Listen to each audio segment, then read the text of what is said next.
kilalanin natin ang ating Mrs. United Nations 2024 first runner-up, si Mami Giselle Ramos. Panoorin natin ito. Hindi talaga ako sumasali sa mga pageant.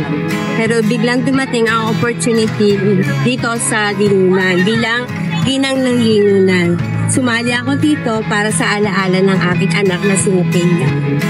From ginang ng Lingunan, ako ay pinalad na makasali para sa international competition at doon ay nakamit natin at yan ako ng gatipalag bilang isang Mrs. United Nations first runner-up na ginanap sa India noong September 28, 2024.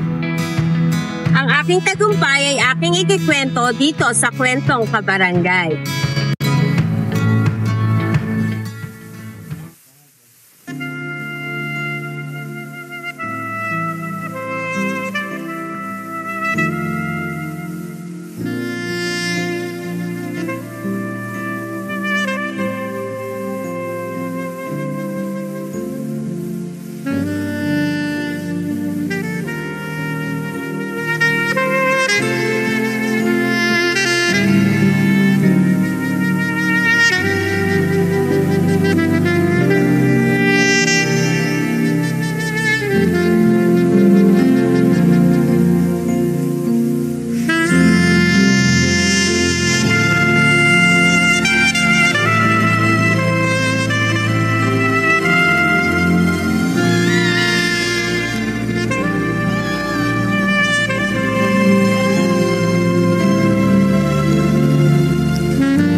Sa inyong lahat.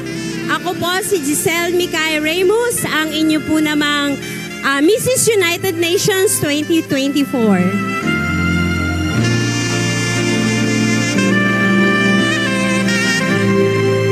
Pinapapalapakan natin ang ating Mami Mrs. United Nations 2024, Mami Giselle Queen Mikay Ramos. Good morning! Good morning po. Queen Mikay ang tawag sa'yo. Ang cute. But your name is Giselle. Yes. Bakit o Queen Mikay? Dahil po sa aking anak, kasi namayapa na siya. So everybody knows Mikaela and they call me Mikaela since then. Lagi mo raw yan, kada sali mo ng mga beauty pageant, lagi mo yan nilalagay sa hashtag mo. Yes. Kaya akala nila ang pangalan mo, Mikay. Yes, kasi ang pagpanalo ko, since from the very beginning, talagang inaalay ko sa kanya. Siya ang may gusto nito eh. Siya pa may gusto nito. may gusto nito. Pero sinabi rin daw po na nag-start kayo ng inyong pagsali sa mga beauty pageant. Bata pa lang kayo. Elementary ones. Correct. Pero hindi naman ako nananalo nun. Pero, ngayon nananalo ka na. Nag-start kang sumali sa anong beauty pageant? First dito sa pabarangay, sa Ginang ng Lingunan. Ang alam namin, ikaw lang yung mag-organize. Ay! Paano nangyaring napasali ka? Yes.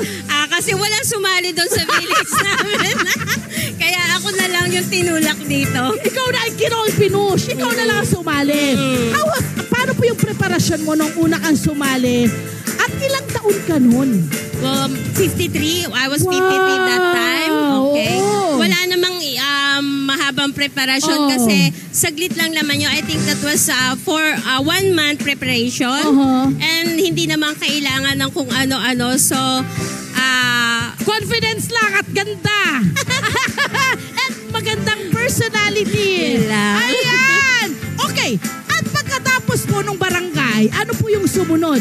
Yes, dahil nanalo tayo bilang isang ginang ng lingunan, Yes. of course nagkaroon ng contest for Mrs. Valenzuela. Ay, ano na, city na. Yes. Okay, sumali ho kayo. Kayo Yes, so yung representative. present ko yung lingunan as Mrs. Valenzuela and luckily nasungkit natin yung title ng Mrs. Lingunan. So, ay, Iba ba- Mrs. Valenzuela. Iba ba ang paghahanda mo sa barangay, sa city pageant? Yes, syempre pagdating sa city pageant, medyo may konting dugo na yan. Dugo at pawis sa matindi. Yes, may konting ano na Ay, yan. ay, naku, bababay mga nagpapaselfie. Ay. Go, go, go, Yan ang pa-selfie. aking Yan, mga oh. kabarangay. Diba? What Hello an po. inspiration para sa mga kababaihan. O yan. At syempre, pagdating niyo ho po dun sa inyong, sa Mrs. Valenzuela, Opo. nasungkit nyo. Opo. Kumusta po ang nangyari after that? Medyo madugo po yung kasi that was I think 3 weeks preparations. Wow. Tapos sa 3 weeks po na yon, ang dami po nating ginawang photoshoots and then syempre as a Valenzuelanos, pinopromote po natin ang ating tourism. Ang galing! At ano po ang inyong nalaman sa turismo ng Valenzuela? Syempre, kakaiba po ang Valenzuela, no?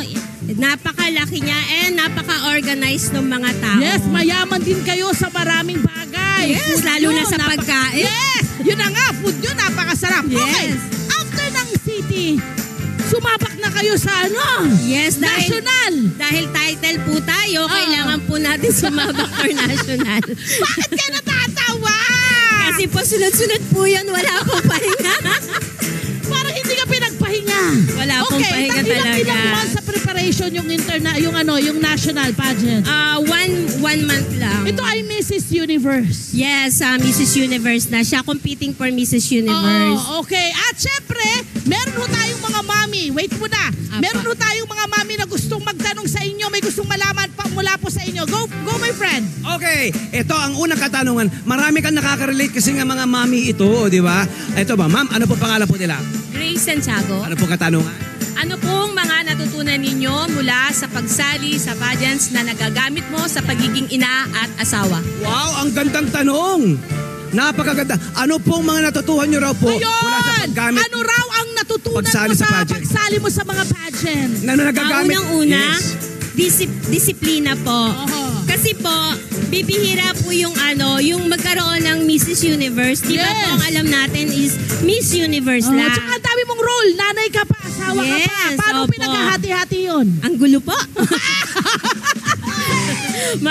Medyo masalimot po siya, pero dahil po sa ginampanan po natin ito, dapat gawin po natin yung ating best para hindi lang po tayo mai-promote like Mrs. Universe lang. Kailangan din po nating makilala bilang isang totoong ginang ng Yan! At meron kang supportive na husband. Yun Yes, naman very ang masaya. supportive My po. friend, another question. Kailangan talaga supportive ang pamilya, ang husband. Ano? Ito po, may katanungan ng ating dalawang mamis. Anong pangalan po nila? Celeste Di Chavez po. Jessica Nicolas. Ano po katanungan? Anong Malaki mo sa lahat ng achievement mo. Ayun. Okay. Pinagmamalaki ko po, syempre, ang lumabas po ako ng bansa upang mag-compete para sa Pilipinas. And luckily, nakasungkit din po tayo bilang isang first runner-up ng Mrs. United Nations. Kaya po yun ang paglagpas po ng bansa ay isang malaking challenge po para sa akin. And ipinagmamalaki ko po yan as my achievements. Okay, ang advokasya mo ay women empowerment. Ano ang mensahe mo lalo na sa mga nanay at gustong maging beauty queen na mga ina? Yes, of course, ang mga nanay natin, no, sinasabi ko na hindi dapat nasa bahay lang para Agree. ma-stack tayo, di ba?